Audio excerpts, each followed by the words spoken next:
I'm going to show you guys how I went from making the gun look like this to this. Now, let me be clear. This rifle will always have certain limitations. It's never going to be this, right?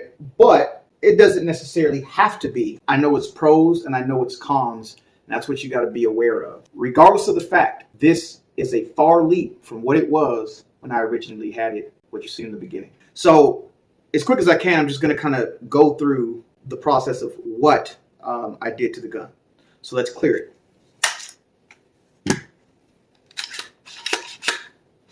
All right, it is clear.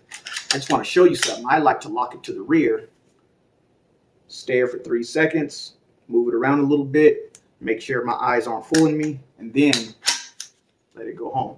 I'll start back here and I'll go forward. I got rid of that basic stock and I got a Fab Defense stock. And this is nice rubber, feels amazing, has 2 spots for your sling swivel. So it has one on this side and it has one on this side. And this is very comfortable, by the way. So Fab Defense did an excellent job on this stock. Moving forward here, the grip is made by, this is MFT, I believe. Yeah, this is made by MFT, the grip, a good angle coming down here. So I'm not bending my hand too much. So that feels great. The charging handle, this is a Raptor charging handle, Radian Raptor charging handle. And I like these charging handles better than I like Geisley. I believe Radian is the best for the simple fact when I grab this one hand and I pull it back, it just feels so great. When I do a Geisley, it still works. It's not like it's bad or anything. It's great. However, when I pull it back, it feels like, it goes back further than this does, and it almost feels like you can possibly slip. That's just what it feels like to me, and it's just slightly annoying. So I like Raptor. So we've got an upgraded stock. We have an upgraded charging handle. We have an upgraded grip. The trigger, this is an ALG trigger. It is leaps and bounds ahead of the factory trigger, mil-spec trigger that was in here. The mil-spec trigger that was in here was a 7-pound trigger. This is now down to, I believe it was a 3.5 pound trigger, 3.8 or 3.5, one of the two. So the trigger is, for a mil spec, it's absolutely amazing. Single stage trigger, you got about that much play, which is almost nothing. See how quick that was? I wasn't even expecting that. Let's try that one more time. ALG, got about that much play. Smooth pull through. ALG is the wife company of Geisley, so it's literally Geisley's wife's company that makes these triggers. And it's, like I said, leaps and bounds. It's literally dropped the trigger pull weight by half from the mil-spec trigger. So that's a huge improvement. The bolt carrier group. The bolt carrier group is from Faxon. Faxon bolt carrier group. Okay, so I upgraded the bolt carrier group to a much better bolt carrier group and easier to clean, looks better, made out of better material, stronger, etc., you name it. It's got the stock one beat by a long shot, not even close. Moving forward a little more here, remove the rail for this quad rail here that you see. Nothing spectacular. It's not the greatest. It's not, perfectly, aligned with this and impossible to be even, it's not this. It's not a Geisley rail, but it is a rail for me to be able to put the things on here that I have and they work. That's what I needed to do.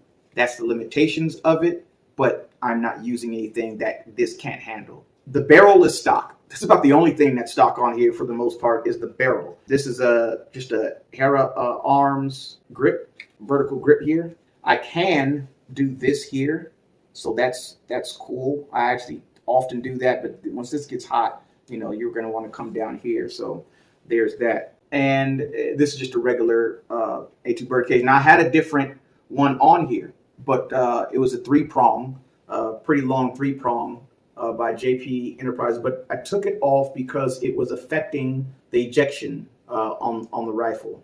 So I removed it and the ejection's back to normal. And so the rest of this stuff is just, here's 45-degree irons, which work perfect. With this being over here on this rail, it's lined up A1. Everything's perfect there. T3 Sealy Shake Awake red dot sight. And I believe that's about it, guys. It has taken this rifle from this very basic gun to a gun that I like. I enjoy shooting. I enjoy looking at it.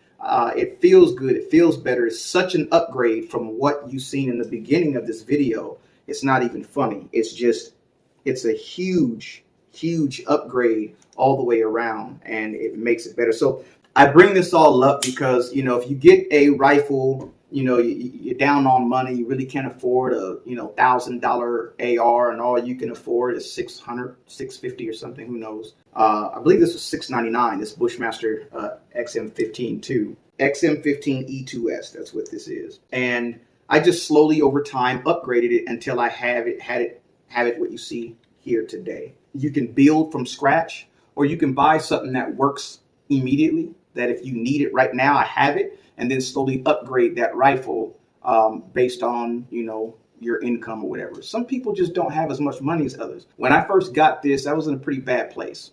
I got this coming right out of cancer. I slowly built on it, and then, you know, once I got comfortable and I got back to normal, then I went ahead and grabbed, you know, that and a few other guns. But this is the upgrade you see. So it feels good. It feels awesome, and I really appreciate this rifle now. Thanks for watching, and thanks for showing love, you guys. I appreciate it big time. Whammy out.